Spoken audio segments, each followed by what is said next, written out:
everyone. Welcome back to the Mind of Cy Marie. I'm your host, Cy Marie Johnson, and today we are diving into a world of cosmic wisdom, ancestral legacy, and the celestial rhythms that guide our lives. Joining me today is the founder of Explore Astrology, a master practitioner with over 40 years of experience, Susan Reynolds. Susan, it's such a pleasure to have you on the show today. Oh, it's my pleasure to be here. I love astrology and I love sharing it with everybody else. I think it's going to be a fun topic. So, Susan, the name Explore Astrology suggests such a sense of invitation and discovery. What was the initial spark or the specific what if moment 40 years ago that led you to the stars as your primary lens of understanding of the world? Well, it's an interesting question because how I started out in astrology is not how I ended up working with astrology. And it was a big surprise to me because 40 years ago when I first started, I would do a meditation and meditate on each client's chart.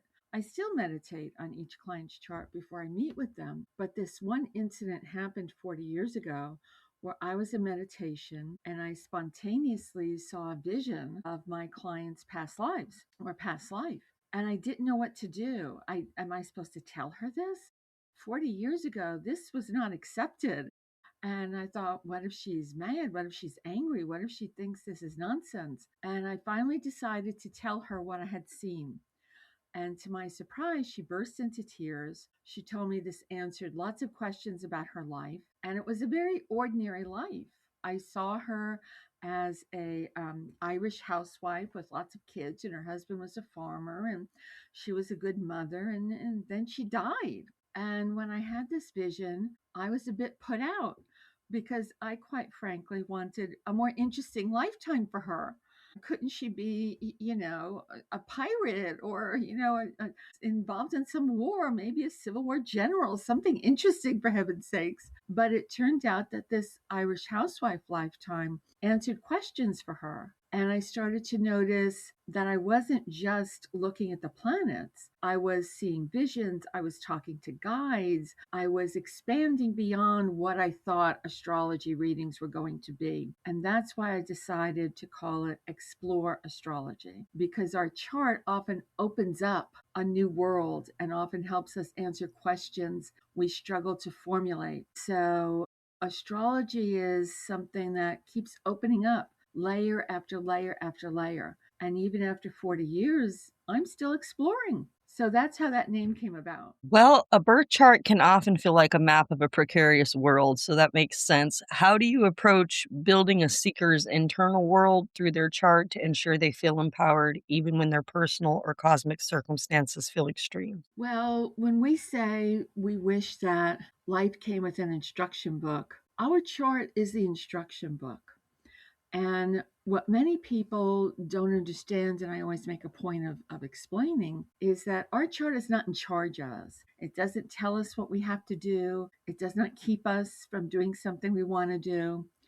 But it does point out different directions and possibilities. And I always liken going to an astrologer as if you're going to an investment counselor. An investment counselor offers you advice. Oh, I think gold is going to do well this year, or I think mutual funds are going to tank.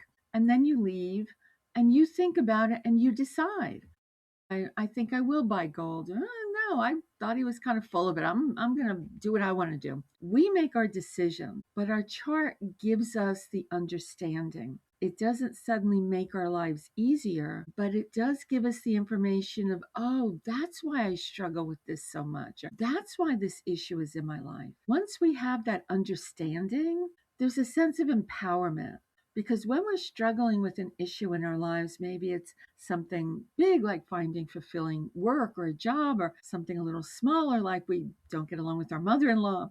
Whatever it is, once we have that understanding of, oh, this isn't random, I'm not being punished, the universe doesn't hate me, like, why can't I make this work? We can start to shift our focus. And when we shift our focus on how we're looking at something, we are in effect taking charge of that issue. And it's no longer some sort of club that the universe is beating us over the head with. It's an issue that we can heal. We can move forward. I think of it like when we're driving on icy roads and they tell you if you hit a patch of ice and you go into a skid, steer into the skid and you'll regain control. That's what happens in an astrology chart. We steer into the subject and we gain control.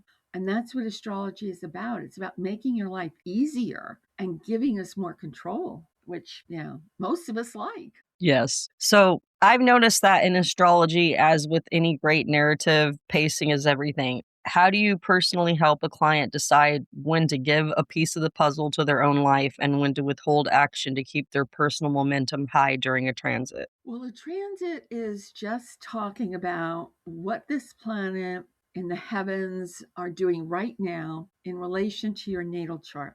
Your natal chart is a chart that you're born with, and those planets just keep moving and moving. So think of your natal chart as a photo, a picture of where the planets were when you were born. But just like we're not still in our cap and gown from our high school graduation, we have that picture and we just keep moving, going forward. So do the planets. So we're explaining, a transit explains what is this planet doing in relation to my chart. And one of the things that I love the most about astrology is that it helps us with timing. And when you are looking at the planets, you can look at that timing. I can talk to people about, oh, in about 5 years, this might happen. Or, be careful because 3 years down the road, this is going to show up. So if we're talking to somebody about the timing of things, we don't take charge of that, but they have a better understanding of what's happening. So if I'm talking to a client and I say, you know what, it looks like in the fall, there's going to be a little financial restriction. There may be some issues coming up or something you didn't plan for. So put away a few dollars and just see what's going on. So maybe you want to buy a new car and you're going to buy it in the summer, but you're like, you know what? The chart shows I might have a little financial hiccup in the fall. Let's wait till after the fall to buy that new car. In the fall, you need a new roof, and guess what? You have the money. You made that decision, but astrology gave you that information. And so it helps us make better decisions. It helps us understand the timing. So I can say, oh, from around January through March, this might be bothering you, or this might be upsetting. But after April, it seems to smooth out, and that might be the time to move in this or that direction. Doesn't mean we have to wait until April, but it does mean we know when we may be swimming upstream and when we may have the wind at our back, so to speak. And so it gives us a huge plus in applying for jobs, working with repairs to the house. We time it when we are working with the energies. And quite frankly, it makes life go a whole lot smoother. We get to choose, but when we choose the easy way, we tend to be happier with the outcome. And that's one of the main things that I love that astrology does for everyone. Planetary shifts seem to have a major ripple effect. How do those hidden cosmic truths or retrogrades challenge the trust and the dynamics of the people orbiting a seeker's life? Well, major transits are going to hit the world, they're going to hit everybody. The planets are up in the sky and they affect the earth, everybody on earth. It's not just us. So right now, this year in 2026, astrologers are all excited about an aspect that has not happened for a few thousand years. And that is the fact that we have the planet Neptune and the planet Saturn meeting up in the sign of Aries. And this is going to affect everybody. Hang on a minute. It's going to affect us. It's going to affect businesses. It's going to affect our country. It's going to affect international and all the other countries. But it's not going to affect us all the same. So the way this comes out may come out in a very empowering way for certain people. This Aries energy, it's fire energy. So if you're an Aries or a Leo or a Sagittarius, this may be very empowering for you. You may feel like you've been stuck and now things are starting to break open and move forward. For other signs, it may be a little bit more challenging. For the sign of Cancer or Libra, they may be struggling a little bit more. So the energy comes in, it's going to affect everybody, but it's not going to affect everybody the same way. And just like people have charts, businesses have charts, countries have charts. The United States is a Cancer country, born on the 4th of July. So with this Neptune and Saturn meeting up in Aries, it's going to be pushing at some things for our country, which is one of the reasons we're seeing a lot of upheaval and change. And sometimes we like those changes, sometimes we don't. Neptune is very spiritual, it's very airy fairy, kind of what I call woo woo. Neptune likes to just, well, let's wait and see. Let me meditate on it. I'm going to ask for a sign. It's not very bold and in your face. On the other hand, Saturn is very concrete. Saturn is very down to earth. So Saturn says, what's the plan? What is it going to cost? Do we have some figures? Does anybody, have the projections on what this is going to entail? Saturn wants to deal with grounded reality. Neptune is up here in idealism and sometimes fantasy. So for many people, you may feel a little off center. One day you wake up and you have big dreams and, oh, I'm going to sail around the world and it's going to be wonderful and life is good. And the next day you wake up and you're more in Saturn and it's like, I don't have any money. I don't even know how to swim. Who am I kidding? Life is awful. January, February, March of this year are going to be a little off center. We're up one day and down the next. We can't really come to a bottom line conclusion very easily. Doesn't mean we don't get there, but because we have two planets for everybody doing two opposite things, we may be reacting to a boss that one day promises us a raise and the next day talks about laying us off. So it's a bit unsettled.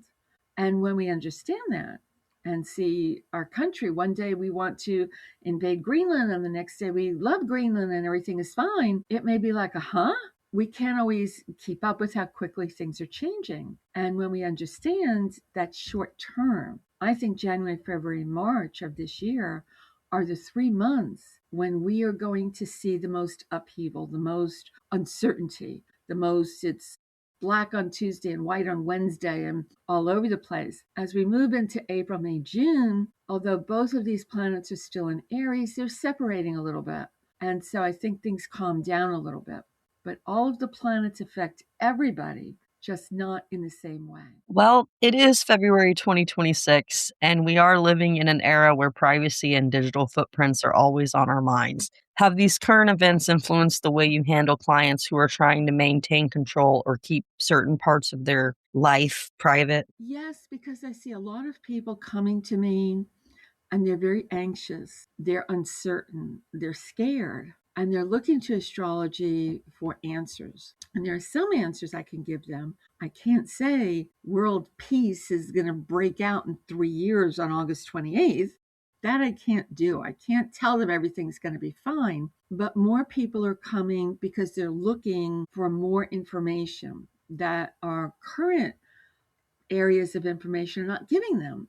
We're not sure we trust the news anymore. We're not sure what's on social media is correct. Is this real? Is this AI? So people are turning more to astrology to get those answers. Am I going to keep my job? Is my husband or wife going to keep their job? Are we going to be able to afford the new house, kind of thing? So they're seeking out new and different ways to find out what's going on and what they need to know to go forward making good decisions. Does your reading style ever have like a cinematic feel to it? For example, when you're looking into a chart, are you seeing the person's story unfold like a film, or are you more focused on kind of the astrological projection of like the timeline? I'm definitely more of the MGM film kind of school of astrology because even to this day, when I start to work on that chart, when I'm meditating on that chart, long before I ever sit down for my client's appointment, I will see visions. I will see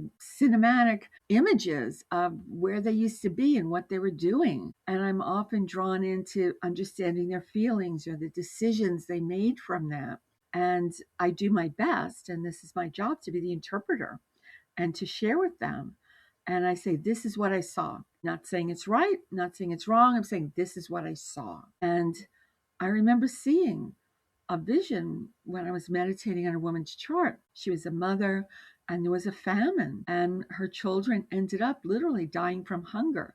And although she did everything she could possibly do, she too eventually ended up dying from hunger. And I could feel how guilty this woman felt. My children have died. She was judging herself as a horrible mother with circumstances she had no control over. And I tried to take all my feelings about it out of the way and just say, this is what I saw. This is what I saw you saying or doing, or these are my impressions of what was happening. And my client started to cry. She said, "Oh my God, I'm so scared of having children.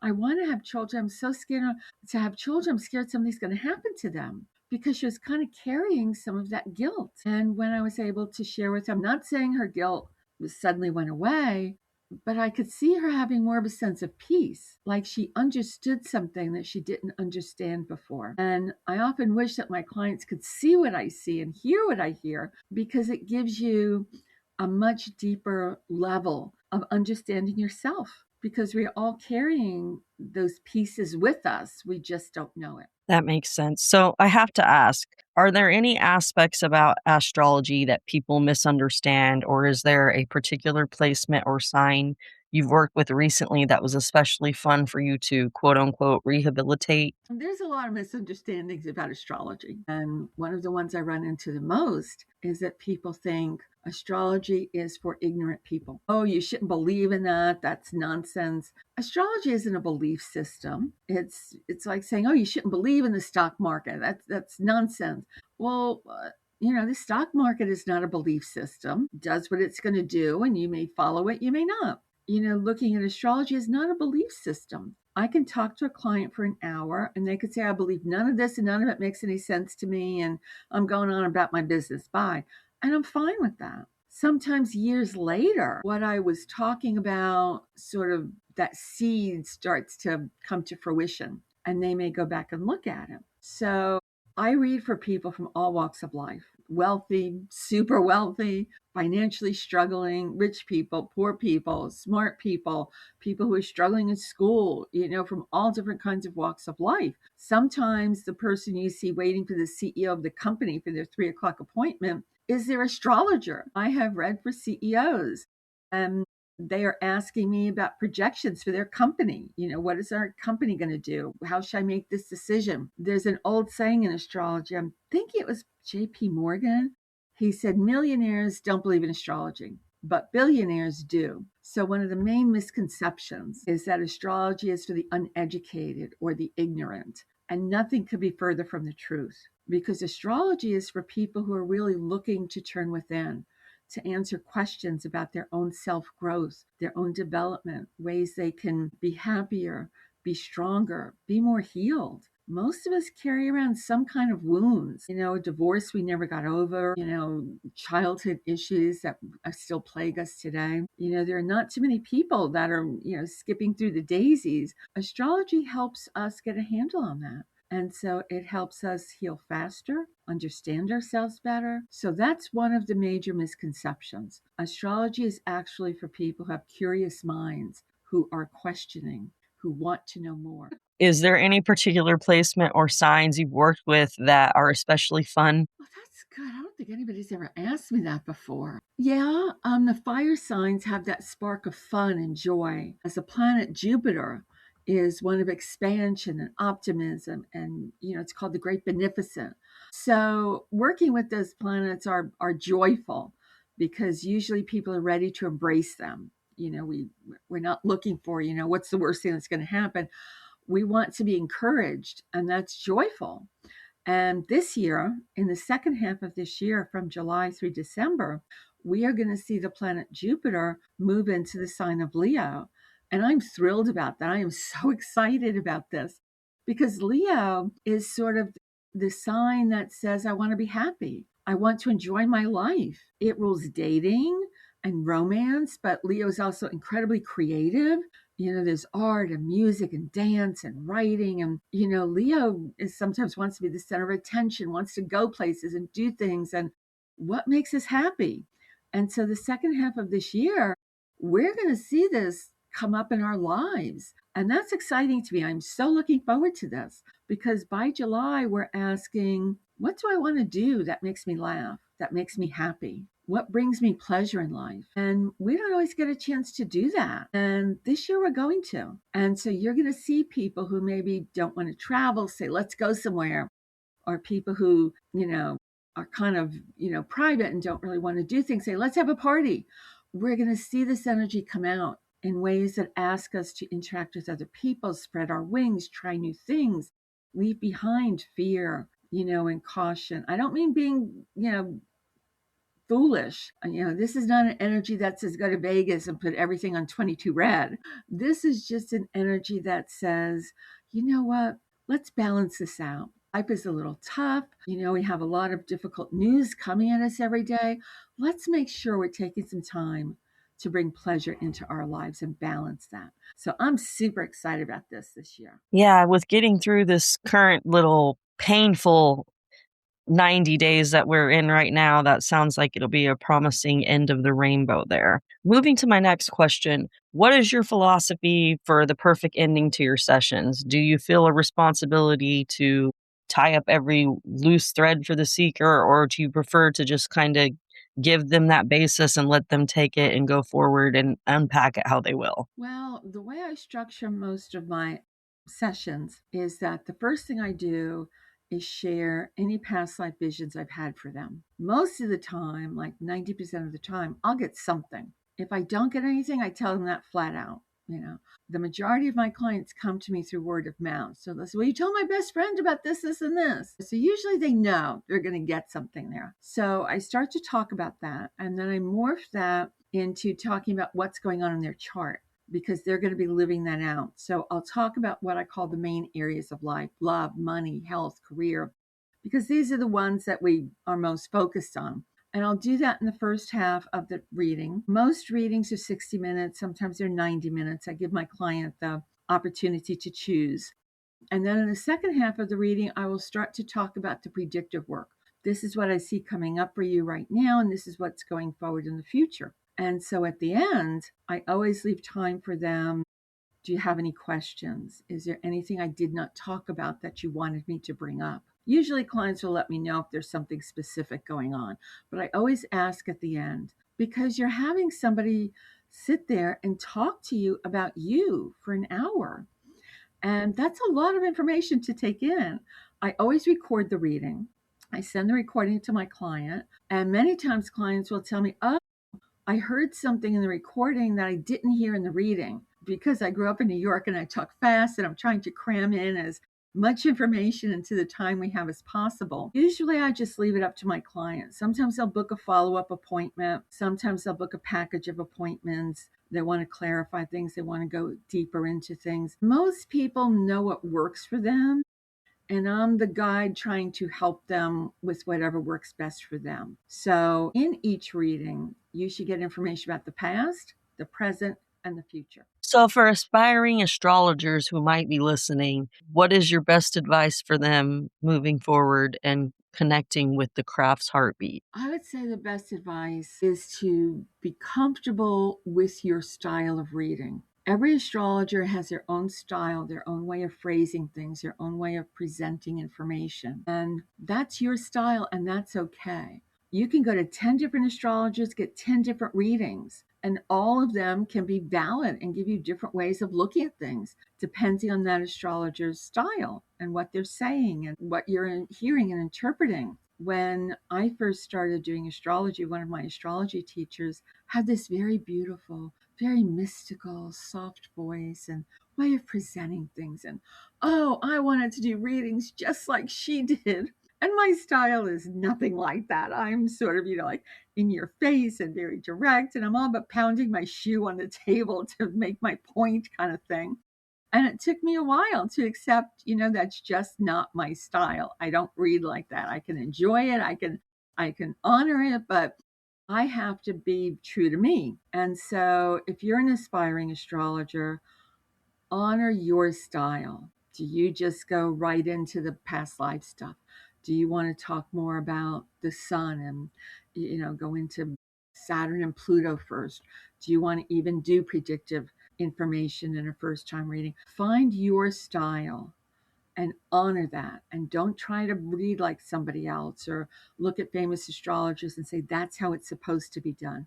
That's what works for them. Your style is yours and yours alone. And that's the best thing that you can do. Finally, Susan, for seekers who feel apprehensive about astrology work, what is your advice to find the confidence to break through their fears and apprehensions? Well, when you say astrology work, that can be taken a couple of ways. One, I do have clients who sometimes come to me and they're apprehensive because they think I'm going to tell them something bad. And I have had clients actually say, like, don't tell me anything bad. I don't want to know anything bad, because they think astrology is going to say something, terrible that they can't handle. And people are already pretty stressed. But astrology isn't like that. If you think about your life, think about the last few months of your life, think about the last year of your life, chances are for you, like for most of us, you've had your highs and your lows. Maybe you got a great new boss, but you're having trouble with your teenage son. He's failing math, and what am I going to do? Or he needs to get a tutor. Or maybe your family life is wonderful, but somebody backed into your car or something, and you're having a little trouble with your insurance company. Most of our lives are a combination of the up and the down and the good and the bad. And oh, I love my boss, but oh, I got this big dental bill coming up. That's life. Life is not usually all bad, and sadly it's not usually all good, whistling Dixie and a walk in the park. It's a combination, and astrology doesn't make anything bad happen or keep anything bad happening. What you want to do is understand that astrology is giving you a heads up. It's like saying, oh, don't step there. That might not work out that well. So if you have an astrologer that's telling you all kinds of horrible things, that's probably not the right style of astrology for you. When I had my very first reading years and years ago, the astrologer spent an hour telling me all these terrible things. And I walked out and I said, I'm never going to have another astrology reading. This is idiocy. I can depress myself for free. I don't need to pay anybody to do that for me. And it wasn't until I started studying astrology that I realized what she was doing. She was spending all of her time talking about the challenging aspects to help me handle them. But what I just heard was bad thing after bad thing after bad thing. So I do my best to balance that and to talk about the positive things that are going on, the good things that are going on. Because when something is bothering our life, we tend to focus on that. It's like we tend to focus on the pebble in our shoe. We don't notice the beautiful scenery around us. So I do my best to balance that. So we notice, oh, yeah, Susan told me this great thing might be happening. And yeah, I don't really like going to the dentist kind of thing. Life is a combination of both. Astrology just helps us realize both, honor both, and take control of as much as we possibly can over both. Susan, thank you so much for joining me today. Your 40 years of insight have been a gift, and I've truly enjoyed hearing about the mind behind the stars. Well, I've had a good time being here. Thank you so much for inviting me. And I'm just going to invite everybody who listens to this podcast, get a reading. Even if it's not with me, even if you're not going to my website on Explore Astrology, everybody can benefit from getting a reading. It can help to make your life easier. So many, many thanks for giving me the opportunity to help educate people. That's awesome. I totally agree with that. For listeners, you can find Susan Reynolds and her work at Explore Astrology online. I will have a link in the show description. I'm Cy Marie Johnson, and this has been The Mind is Cy Marie. Until next time, remember that the mind is the most important story that we'll ever tell.